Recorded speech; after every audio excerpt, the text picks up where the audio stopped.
Is it time for a mind shift? If you don't know what that means, then join your host, Dr. Clint Haycock, a former evangelical Christian pastor and Bible college teacher of over 20 years, along the journey of deconstruction and reconstruction of faith, life, religion, and spirituality.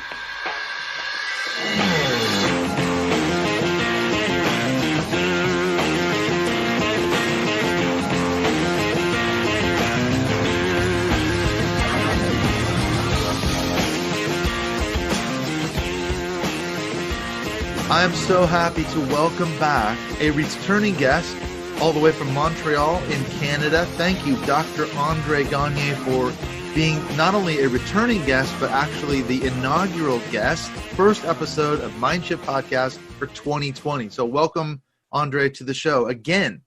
Yeah, thank you so much for your kind invitation, and what an honor, to be the kickoff. You're the kickoff. For this new decade, when we think about it. Absolutely. So that's great. Thank you very much for your invitation. Yes, I'm glad to have you back because we have so much to talk about. We were talking a little bit before we hit record about what we want to cover in this episode. There are some absolutely fascinating things. Some things have changed since we talked just a few months ago. One of the things is I've been doing a huge amount of research. As I was saying to you earlier, I've written about, it's up to about 150 pages now of compiling the teachings of Dominion Theology, Seven Mountains Dominion Theology, Christian Reconstructionism. We're going to unpack all that, I'm sure. But what is interesting is, trying to get your head around all this stuff. It's very confusing. There's a lot of streams. There's a lot of things going on in there. But what's coming up, I was going to say, before we start talking, the next episode of MindShift podcast, this is another really interesting guest that I booked on the show, Andrew Seidel, who's from the Freedom from Religion Foundation. Yes, he's written a book on Christian nationalism, which obviously has correlations to what we're going to be talking about. Yeah. So that's coming up in the next episode of MindShift podcast. I'm super excited to be talking to Andrew Seidel about his new book, and specifically on this issue of not just Christian nationalism, but of course the evangelical support for Donald Trump and the Dominionist sort of angle to the whole thing, which we'll, I'm sure, get into. So, I don't know where you're coming from anymore, but my head's about to explode as I read this stuff. I've been listening to a podcast, actually. I'll say this, that Johnny Enlow, who's a major Seven Mountains Dominionist guy, he's got a podcast. I think it's called Restore Seven. Yes. The name of the podcast, if people want to look him up. And he goes through the Seven Mountains Mandate. And I've been listening to that on the way to work, and it's doing my head in. So I need to talk to someone who can understand where I'm coming from. So thanks for dropping in. And that Enlow actually wrote at least 3 books on that. On the Seven Mountains. So I've been reading his books as well. Really working this. He's one of the major players, and it's interesting that we don't, we often hear about Lance Wallnau. That's like the kind of I call him the Seven Mountains Mandate guru. Mm-hmm. He's the top guy that we always hear about most of the time, especially in how that's been developed and how he picked that up from Bill Bright and Lauren Cunningham. Mm-hmm. But Enlow has been major player also. Seems to be a bit less well known, but he's done extensive promotion of this idea, and it's important. And you said something, I'm happy that you're compiling all this stuff. I think it's very important, and you might end up writing a book out of this. Mm. It becomes very complicated to follow all these streams, as you're uncovering. I'm more aware of that as you're seeing, because it's going into all sorts of different directions. You have different types of people that have different eschatologies also. They're not all post-millennialists. Like, we have a tendency of associating Dominionism to naturally post-millennialists, but they're not all that. There's been a change since the advent of charismatics in the movement, where you have premillennial dispensationalists that also embrace Dominionist ideas. There's that. There's also, there's charismatics, there's less charismatic people. What do you do with Christian Reconstructionists? That's Catholics another brand also. That's another issue in and of itself, because they have a different philosophical base on the idea of what it means when we think in terms of dominionism. It's not the Seven Mountains Mandate. This is very, very different.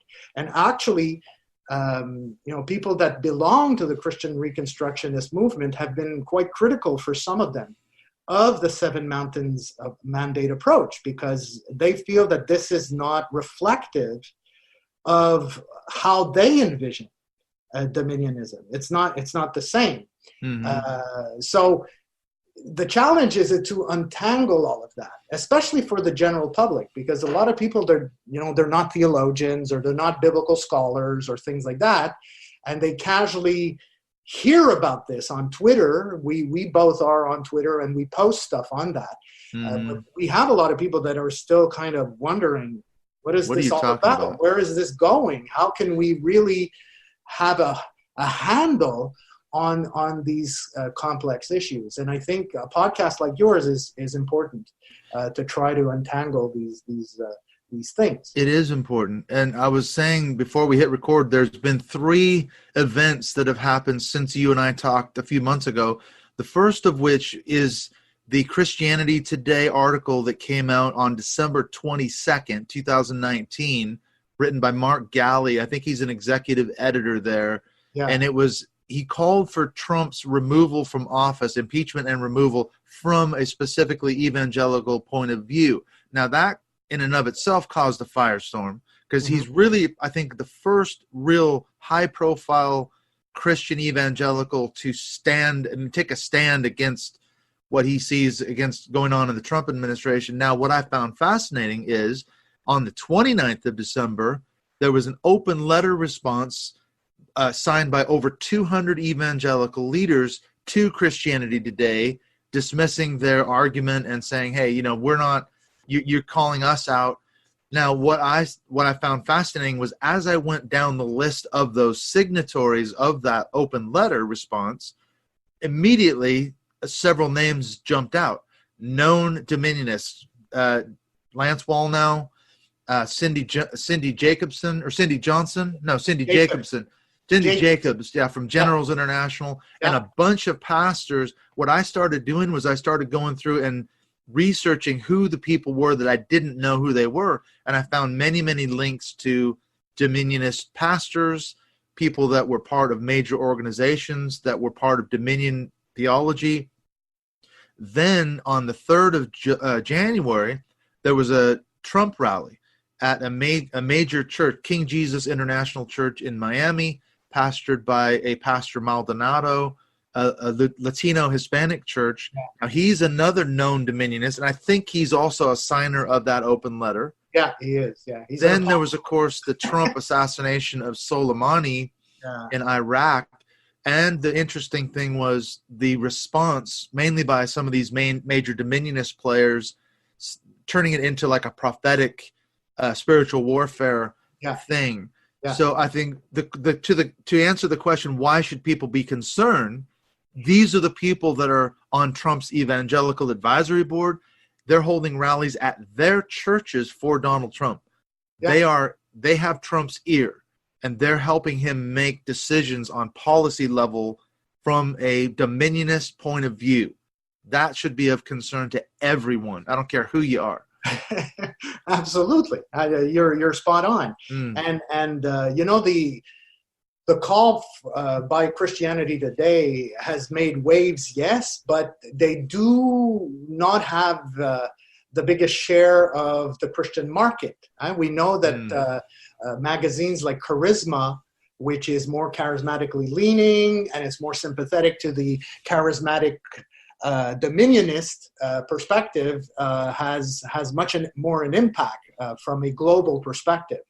So, these people, these signatories that reacted to Christianity Today, they said, you really don't represent that many Christians. We have much more Christians that we're influencing. Yeah. We have a bigger base. You're actually despising a large swath of the evangelical population by condemning the vote that they chose in favor of Trump. So you're condemning a big portion of the evangelicals in America. So that's what you see. You have, of course, the evangelicals that are more kind of progressive evangelicals that you have from Christianity Today, and then you have that other charismatically leaning type of evangelicals represented by Charisma and others that have signed that letter of protest. And in the midst of that, you have that rally, very clear rally that was sponsored by this apostle. And it's interesting because you had all sorts of evangelicals show up at that rally. There were more kind of conservative type of evangelicals that had voted for Trump, but they were more shy. This was a very lively Pentecostal type of church, you know, so they didn't know too much how to kind of behave. Much more conservative. That's it, in that church. And it was funny because after that rally, Lance Wallnau did a short clip at the airport. He was with his wife, and he was talking about the rally. So he came out of the rally and he said, you know, these rallies, some of the Pentecostals were on their best. Some of the evangelicals there were on their best behavior, but Right. Rallies should be in Pentecostal churches. Trump rallies should be in Pentecostal churches because they're more reflective of the enthusiasm and the dynamism that Trump rallies should be about. So he was there. He was very much open, but at the same time, one of the things he said in that video, and it struck me, he said that this coalition that has been established among evangelicals, this coalition for Trump, evangelicals for Trump, he wants to work in 2020 for a larger coalition of believers, not only of evangelicals, but of believers. That means Jewish believers, that means Roman Catholics if needed, but he wants to broaden this coalition, and this, of course, is all part of the religion mountain. We know in the Seven Mountains Mandate, one of the mountains is religion. So by broadening this coalition, going to get more Christian actors from various segments of Christianity, then they can assure a re-election for Trump. You see? So Absolutely. It's very, very interesting how things are unfolding. It's coming and together. How the Dominionists, at least the charismatically leaning Dominionists, are really, really behind Trump and mobilizing and doing everything they can to influence the vote and making sure that he's reelected in 2020. Well, absolutely. You mentioned Charisma Magazine. I was listening to an episode of Stand in the Gap radio podcast, which has a lot of Dominionists on the show. Yeah. They had Michelle Bachmann on there not long ago, who's a known Dominionist. Yeah. And they had Stephen Strang, he was the founder of Charisma Magazine, Charisma Media, and they were asking him about the importance of the 2020 Trump vote. And Stephen Strang said, for evangelicals in 2020, it is literally all or nothing. Everything is on the line in 2020 for us. If Trump doesn't get reelected, we lose everything. Yeah, it's all or nothing. It's everything. And I thought, wow, that says it all right there. I mean, this is Stephen Strang, like you say, from Charisma Magazine, a known Dominionist kind of rag. They have all kinds of articles from C. Peter Wagner, who was the main founder of the New Apostolic Reformation, a major Dominionist himself, and on it goes. You think, whoa, that's where they're coming from. And as you say, I think I saw a blurb on reading about one of these conservative but not sort of charismatic people at that Trump rally in Miami, and some reporter asked him, because you had people like Tony Perkins from the Family Research Council. This is part of Dr. James Dobson's focus on the family. What are they doing at a charismatic church, A, and then B, they're not really Dominionists like a Lance Wallnau or someone like that. And this person said, well, we can set aside our theological differences because we're working toward the same ends, which is, of course, the support for Trump and all the rest of it. Yeah. So, like you said, they're building a coalition. These people shouldn't theologically be in the same church building because they fundamentally disagree on the spiritual gifts and everything else. But they're there. Yeah, that's what is part of the Christian right. Eh? The Christian right has managed to mobilize all of these different groups, evangelical groups from different types of backgrounds, and given them a sense of purpose and direction, and inciting them to get involved politically. And it seems to be working. They're really rallied, and they want Trump to vote. And like you said, I think Strang expressed it very well. It's all or nothing. If Trump doesn't win, they really characterize this in dramatic terms. It's really like it's going to be a catastrophe. We're going to lose everything if Trump loses. So what's going to happen? All or nothing. Or if he gets impeached and removed from office. Yeah, exactly. Which is, again, I do listen to a lot of the Stand in the Gap podcast episodes because, like with Johnny Enlow, it's very revealing to hear where they're coming from and their sort of talking points. And a lot of them are about the Trump impeachment, and they call it, the sham impeachment, and the witch. They're just repeating the sort of Trump talking points. It's a witch hunt. It's a sham. It's, blah, blah, blah. And I think, okay, so they're going right down that line, repeating his talking points. Well, now I'm thinking if someone didn't catch our first episode, maybe we're getting ahead of the game here because we've been talking about Christian Reconstructionism, Dominion Theology, what are you talking about, André? My head's already going to explode. Can you give us a sort of an overview, a thumbnail sketch of what actually are we talking about when we say Dominion Theology? What is that? What does it mean? What's it all about? Yeah, the thing is, it's, I think Fred Clarkson has one of the best definitions of that. It's about, Dominionism is really about Christians ruling in God's name and affecting the various spheres of society and culture.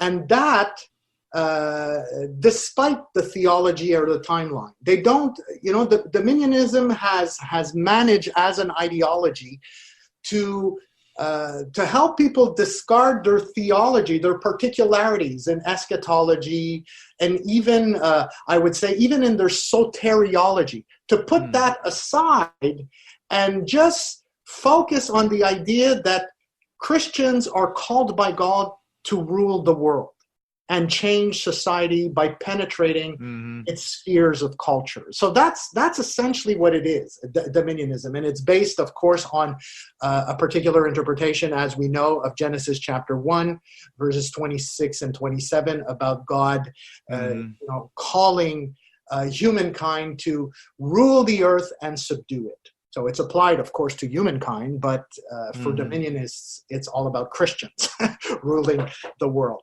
Now, when we think in terms of the brands of Dominionism, there's brands, there's various manifestations, streams. Yeah, exactly. Yeah, there's a lot of different ways to say it. Yeah, of talking about that, and probably one of the most early forms of that, and where we started talking about Dominionism and even using that term specifically as a technical term, was with the rise of Christian Reconstructionism in the 60s with Rush Dooney, who is a Presbyterian minister of Calvinistic theological thought. And for him, it was all about the importance of God's law as becoming the rule or the law of society, that society should be be fashioned according to the laws of God. And he talked in terms, of course, he borrowed some of his ideas from Albert Kuyper, who was a Calvinist at the beginning of the 20th century. He was actually the prime minister of the Netherlands. And Kuyper had a kind of Calvinistic theology that focused on what is called sphere sovereignty, where Christ should rule, or God should rule in every sphere of our lives. As Christians, we should submit every spheres of our lives to Christ. So that means personally, my family, my community, everything should come under Christ's sovereignty. But we need to remember these people are still Calvinists. So they believe in the sovereignty of God.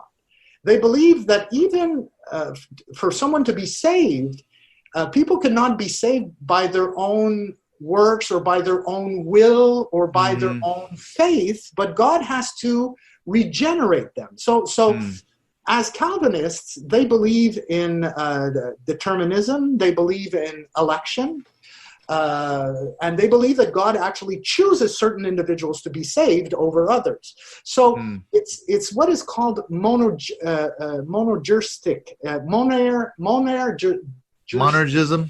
Yeah, monergism. I always have a hard time with it. Thank you. I always have a hard time with that term. It's not a word you use every day, is it? No, it's not. Yeah, I don't talk with that. Impress your friends. Yeah, monergism. That's what I learned today. Monergism. No one will know what you're talking about. I guarantee it. It's about letting God do the work, letting God establish his own kingdom. God is the one that works sovereignly. And of course, Kuyper had that perspective. Rush Dooney also had that perspective. So when we talk in terms of even Dominionism, even Christian Reconstructionism, all of these ideas, they still rely very much on God's sovereignty.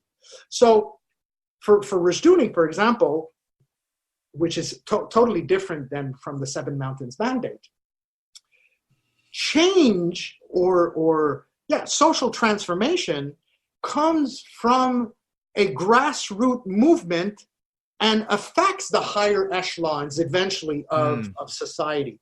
And it's mainly done for Rush Dooney through Christian education. So if people teach their children Christian values, they will in their lives live out those values, and the progression of Christian thought will permeate society progressively. This is not an aggressive movement.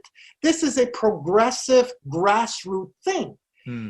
Now, when you talk in terms of Seven Mountains Mandate, this is completely different, because Seven Mountains Mandate is basically promoted by people that are more, they're less Calvinistic in their thinking. They're more Arminian. That means that they believe that they have to actively believe in God to be saved.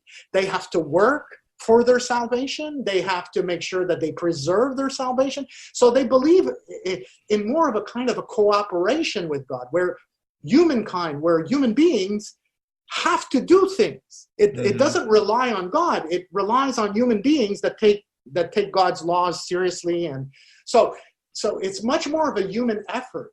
So this is why people like Bill Bright and Lauren Cunningham and people like Wallnow, they talk about conquering those mountains. You see, so it's a top-down thing. And they're not into massive conversions. It's more about influencing generally the top of the mountain to change the culture. And discipling nations is just that. It's not converting nations, but it's discipling them, bringing them under the influence of the gospel. Whereas Rush Dooney and company and Christian Reconstructionists would not agree with that. You see, they would disagree with that. They would say, no, people need to experience individually personal revival that will change them, and their comportment and their way of being will then affect society progressively. You see, so we have two types of dominionism, one that's brought about by the instigation and the activation of Christians, that get involved and they do the change and they bring about the change, and Christian Reconstructionism, which is all for the same change, is all about, of course, bringing in the kingdom of God and all of that. It's all about use the same language. It's all about that, theonomy and all of that. But relying on God's own timing and sovereignty to do that. So we're in two different dynamics. It's still dominionism, but it's two different types of dynamics. And this is why sometimes Christian Reconstructionists don't recognize themselves in New Apostolic Reformation stuff, because they say that this is not what we're talking about. You see, and we're not talking about taking politics by force. At least their understanding of politics. You see, they don't, like, for us, politics is the entirety of life. It's everyday policies, it's everything. For them, politics is only civil government. It's different. They have a different definition of what constitutes politics. So they're going to play on words with that, you see. And as you know this very well, and I think you've studied eschatology very well in the past also, Christian Reconstructionists, for the most part, are postmillennialists. So they don't talk in terms of dispensational theology, premillennial rapture. Rapture. They don't have that. They're going to 1,000-year kingdom. That's it. They're going to go slowly bringing in the kingdom of God through their personal witness and through a progressive, slow transformation of society. Whereas in New Apostolic Reformation, you're going to have all sorts of people. You're going to have postmillennialists. You're going to have premillennialists that will adopt the Dominionist mandate. You're going to have rapture people. You're still going to have dispensationalists. It's going to be a complete melting pot, you see? And this is why now we can say that Dominionism is not only postmillennial anymore. It's postmillennial, it's premillennial, it's amillennial. They have everybody. Anybody that believes that Christians should rule, have the mandate to rule by God and to change society and bring about the kingdom of God and through God's rule, that's essentially Dominionism. Yeah, it's very hard to get your head around it, as you said, because what I've been doing is I've been going through and compiling sort of a systematic theology, if you will, of specifically Seven Mountains Dominion theology, just trying to get my head around how they actually move from sort of point to point to point. They agree, as you say, they start from the Genesis 1:26-28. Adam and Eve were given dominion by God, etc., etc. When they sinned, they lost that dominion, and then Satan usurped it. So now he is now the God of this world. So the goal of Christians from that point on is to kick Satan off the world, and he inhabits those seven mountains. And this becomes, it's not only just about occupying the mountains. In order to occupy the mountains, you've got to first displace the demonic forces that currently sit atop those mountains. We're talking mountains, like you say, government, art and entertainment, media, education, religion. Those are some of the seven mountains or cultural spheres of influence. They're saying a demonic territorial spirit is sitting over those mountains. We've got to tear down the strongholds and kick them off the mountain and then occupy it. So there's a whole language and a theology going on there that's incredibly complex, as I'm finding out. And you see, as you very well laid it out, it starts for everybody, for Christian Reconstructionists and Seven Mountain Mandate people, it starts with Genesis 1. But then it kind of declines itself in different ways, and you have the Seven Mountains Mandate. And as you see, and as you said very, very clearly, they have to displace these supernatural entities over mountains or over cultural spheres or territories or whatever. But that's done through their agency. You see, their own agency. Their apostolic authority. Own involvement in prayer walks, in binding spirits, and fasting, and engaging in spiritual warfare. It's not about God's sovereignty. You see, it's not about God doing this. It's their agency doing it. It's they will do it. So this is a completely different conceptualization, theologically speaking, about the sovereignty of God, which is, as we know, for Calvinists, this is sacred. The sovereignty, it's all about the sovereignty of God. God decides everything, and everything that happens in the world stems from his sovereignty. Now, you said something interesting also about the mountains. As you know, this Wallnau heard about what Bill Bright and Lauren Cunningham said in 1975. They supposedly had the same, vision or whatever, and when they got together, it was the same thing. Yeah, they both said, we've had this revelation about the Seven Mountains Mandate. Yeah, that's the official story. I've read it on several websites. Yeah, that's it. This is where it came from. It was prophetic revelation, independently arrived at by these two great men of God. Yeah. And that's where it comes from. It up. Yeah. Wallnau picks it up. But there's an interesting thing about that. It's that this happened in 1975, and they were both in California.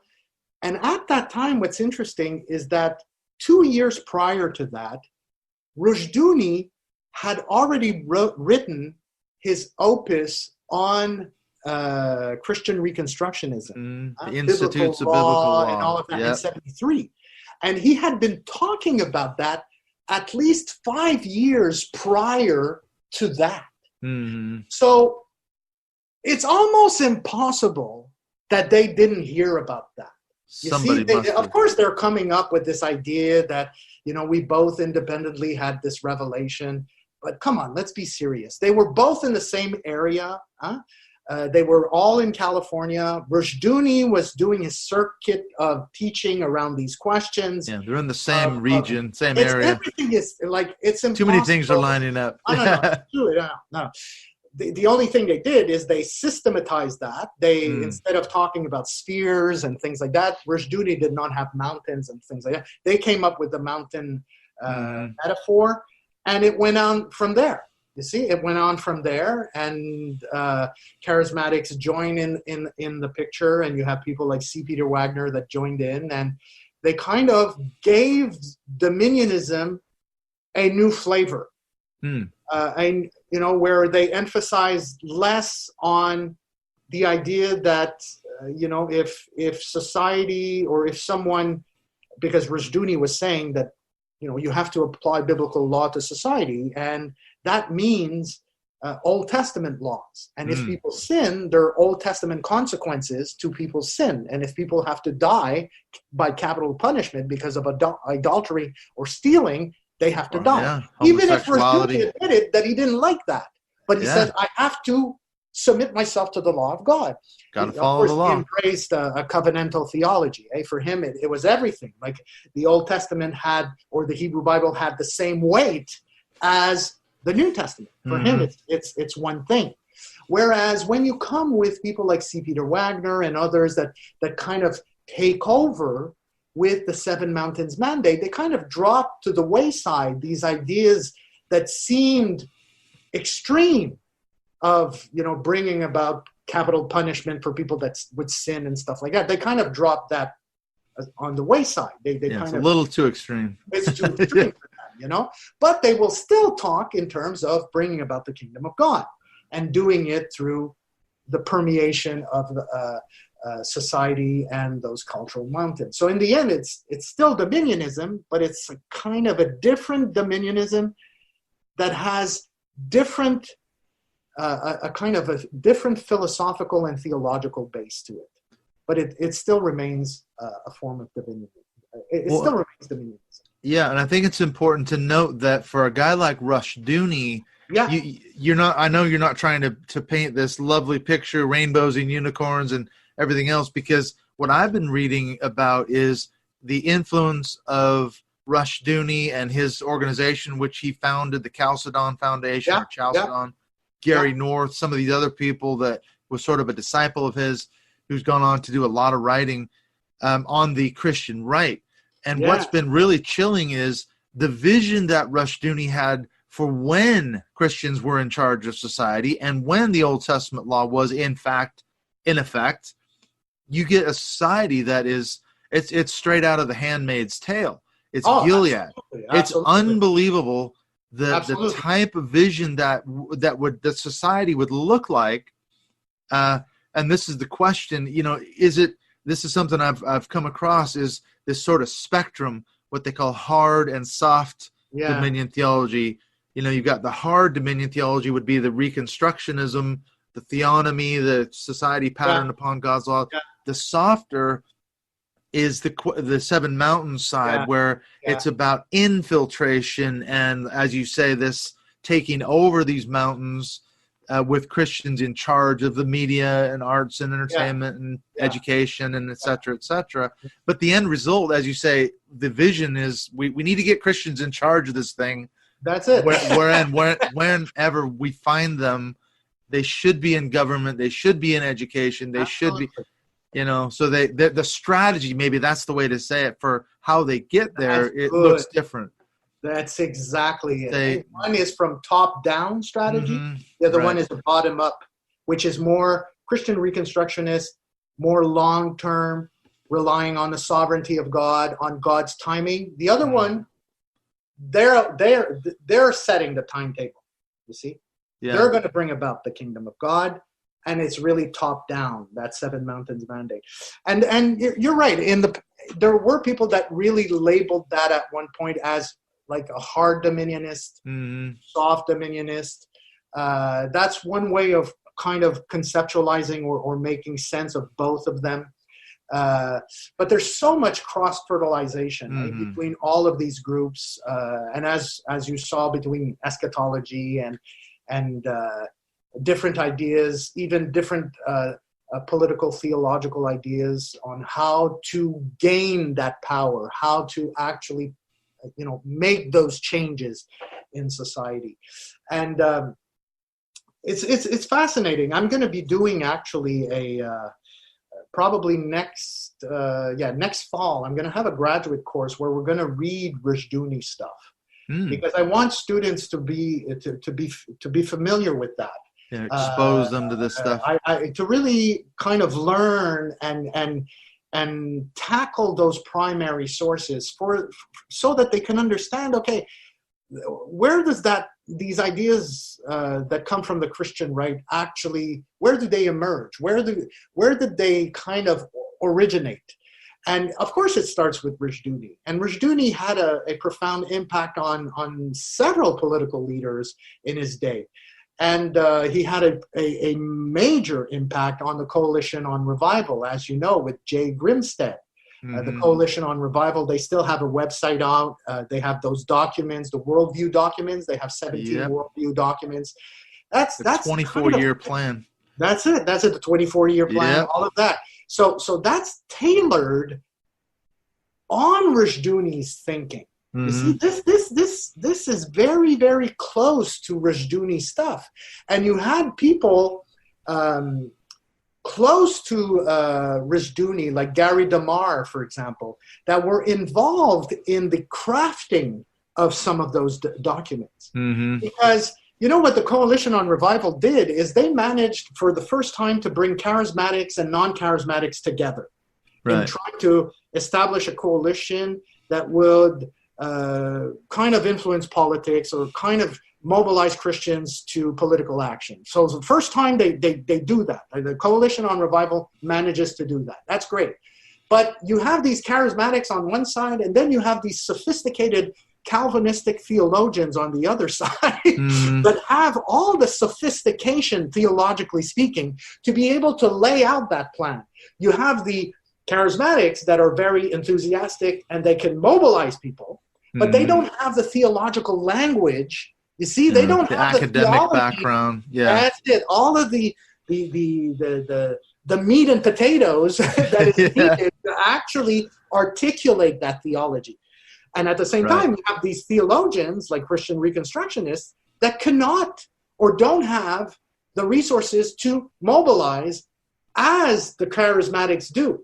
You see, so this is why they needed to merge. The Christian Reconstructionists needed the impetus of charismatic groups and other types of evangelicals that were more action-oriented, because they were less action-oriented.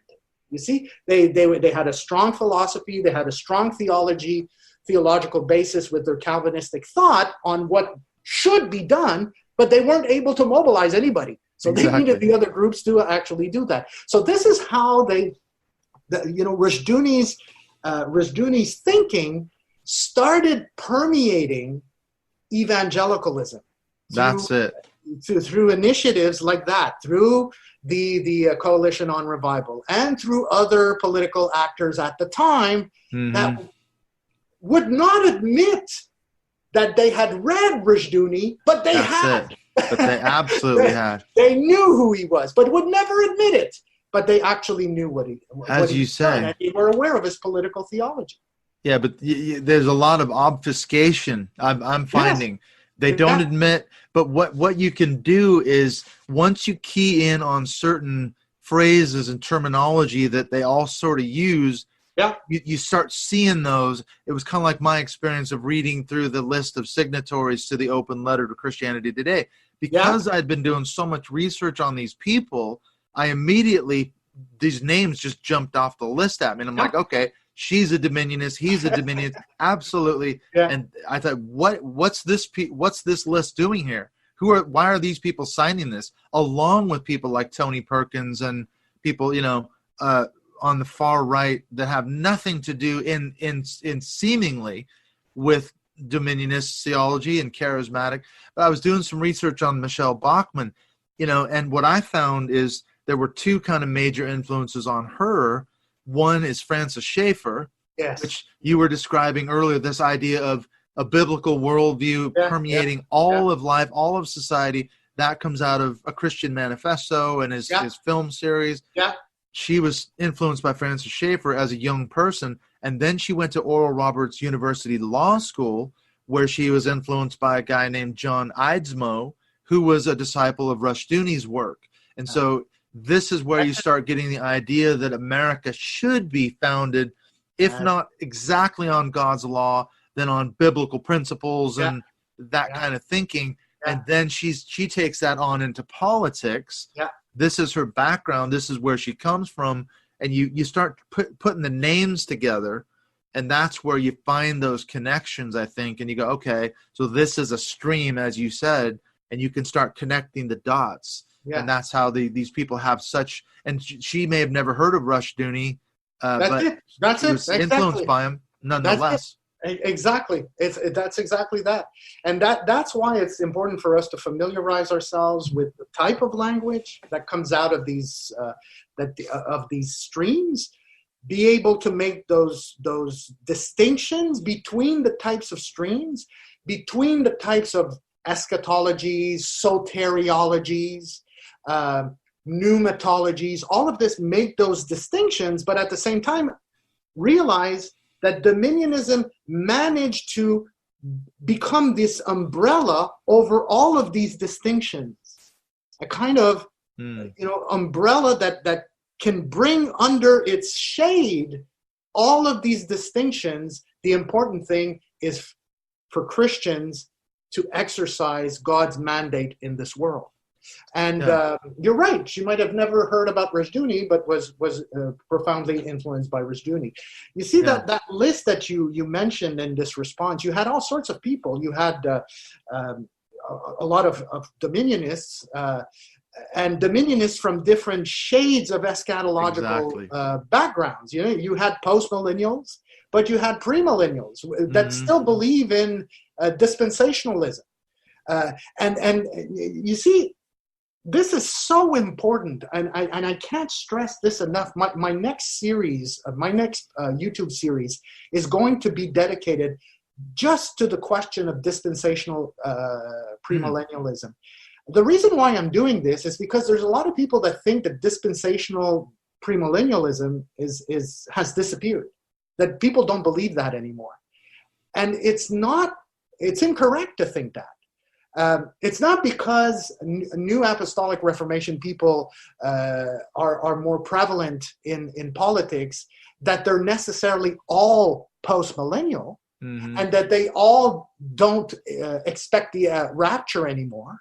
No, there are a bunch of Dominionists and New Apostolic people, Reformation people, that still embrace those ideas of the rapture, and there's going to be a physical millennium of 1,000 years after that. There's still these people that think that there's going to be a great tribulation. There's still people that believe that Gog and Magog in Ezekiel chapters 38 and 39 is a prophecy that talks about Russia and Iran attacking Israel. They still believe that, but they're still Dominionists. They're still, some of them will embrace New Apostolic Reformation ideas. So we have to be careful not to pigeonhole people strictly, he's a Dominionist, so he has to believe this. Or she's a Dominionist, she can't believe this. No, there's too much cross-fertilization between too broad of a spectrum. Yeah, it's like, it's a melting pot. It really is. It's just a melting pot, and we have to kind of clearly identify these streams. And I think it's critical to, as we were saying before, the key words, the key phrases that tend to pop up. Because, for example, one of the signatories on that open letter, I can't remember her name, but she was part of an organization. It's called Awaken the Dawn. Now, I'm like, what is that? I've never heard of that. I started researching it. Awaken the Dawn is a massive nationwide rally that's held. They've held several rallies in the past, and they're planning more in 2020. And as you were saying before, the beautiful thing about the New Apostolic Reformation and the Seven Mountains Dominion people, they've been, because of that charismatic, exuberant sort of worship style, they've been able to pull in a huge amount of young sort of millennial audiences. Yeah. So what Awaken the Dawn does is they have these huge rallies where they might have 50, 60, 70,000 people packed into an outdoor, area with a massive stage, a couple of absolutely rocking popular bands, worship service. It's high energy. It's all the rest of it. And there's prayer, and we're praying for the fate of the nation. What could be wrong with that? Yeah. We're praying for America. But when I started researching, I find out these people are part of an organization called the Fredericksburg Prayer Furnace, which is in Fredericksburg, Virginia, which is affiliated with IHOP Kansas City and Mike Bickle. Yeah. And they hold basically like a 24/7 prayer service in Fredericksburg. And so they actually stream IHOP Kansas City's services when they're not actually in, holding their services. And you start tracing this stuff back, and you're like, okay, now I can start making those connections. Who are these people, and where do they come from, and what are their affiliations? Yeah. Again, it's you got to do your homework. That's what I'm discovering. It's a lot of work. It's a huge amount of work. It's a lot of work. It's a full-time job. It really is. I don't have time to do it, but I'm finding time. I'm glad to chat with people like yourself, and having chats on Twitter and things like that, because I hope. If people don't get anything else out of our discussion, is that they need to be concerned about this stuff and to start doing the research for themselves, because these people, as we said at the top of the show, they've got Donald Trump's ear. They're in the White House right now. They're holding meetings. And the scary part is, I was reading an article about this, and they're saying that the main problem with the Trump Evangelical Advisory Board, in addition to the obvious, theological issues that they're bringing to the table, is that, first of all, they don't talk about when they're going to hold meetings, so we don't know when they actually meet with Trump. And then secondly, they don't record minutes of those meetings, which is technically illegal. Anytime the president meets with anybody, there should be a record of it. There should be minutes of what they talked about. Yeah. Nothing. We don't know what they're talking about. We don't even know when they meet. We don't know who's there. The only reason we know they're there is they talk about it after the meeting is over. And they'll come out and say, oh, we just met with President Trump, and isn't that wonderful? And you're like, wait a minute. What the hell? Yeah. You can't do that. But they're doing it, and they're getting away with it. That alone should be a major concern. People like Paula White-Cain, she's in the White House. She's now on staff, I guess, for his Faith Initiative thing. She's the chairman of that. Yeah. And she's a complete Dominionist, charismatic, health and wealth gospel, all the rest of it. She's his major spiritual advisor. Yeah, yeah. Oh, no. It's something unbelievable. And they, of course, since they have an ear to the president, they can affect policy. Exactly. And this is why people need to take this seriously, especially in the U.S., because the 2020 election is coming. And if people don't take these individuals seriously, it's going to be a repeat of what happened in 2016. And if he's reelected, it's going to be worse. The next 4 years will be catastrophic, literally. So people need to be, it's good to sound the alarm and make people aware of how these individuals think and how, a lot of the decisions, even if that Trump has made in the past 3-4 years, have been profoundly influenced by their worldview that they're sharing. He doesn't understand everything, but he needs their voice. He needs their vote. That's it. And that I was listening to a podcast about this today, that is Trump little more than a useful idiot? He's got people like Stephen Miller who have a huge white nationalist, white supremacist agenda. He's getting stuff done on the behest of his own agenda. These evangelicals are using Trump, but in a sense, he's turning around to using them. They're being played just as much as, so it's in their view, it's a win-win situation. They're going out providing religious cover for Trump, and yet at the same time and that was what I pointed out. I wrote an article on Medium about that open letter response, and I said they give away the whole game right here, because they're saying the reason we support Trump is he's getting our agenda done. Yeah. Family values, religious and I'm like, that's the whole point. Why else would they support the guy and continue to provide a cover for him? He's advancing their agenda, which they think is going to become a Christian America again, and all this other kind of talking points. Even though that's been completely debunked, which hopefully I'll get into with Andrew Seidel, which is obviously the theme of his book, is this whole myth of a Christian America is a major Dominionist talking point. We have to return to that in order to have this covenant status with God and all the rest of it. So it's it'll make your head explode. Yeah, that should be really good.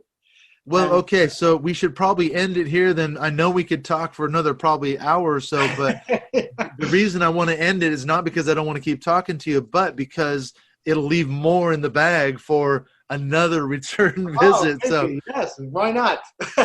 What I'm going to do is I'm going to keep researching. I'm going to keep writing. Obviously, you're doing a ton of work on this as well. As things change, we definitely need to circle around then and come back. And if you're up for it, I would love to have you back on at a certain, next few months. I don't know what your schedule is, but as things develop, we'll touch back and see where we're at. For sure. If that works for you. It was, like usual, a pleasure talking with you.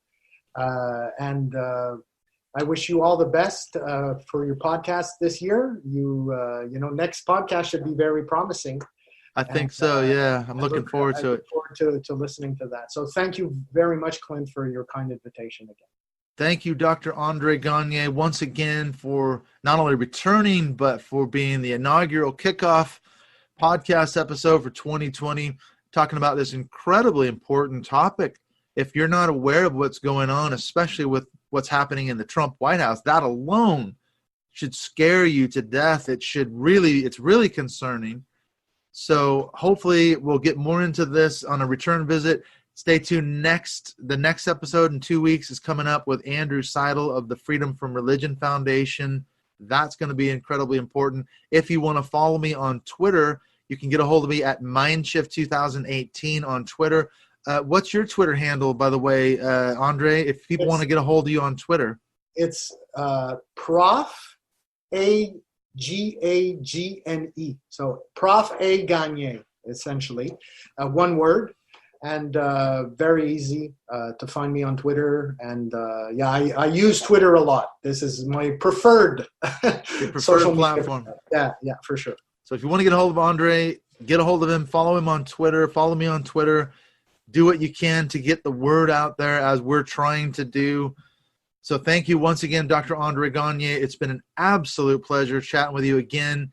We'll come back around and do this again, hopefully in maybe a few months. I don't know what we can do, but thank you once again. I will speak to you soon. All right. Take care. Take care. Talk to you later.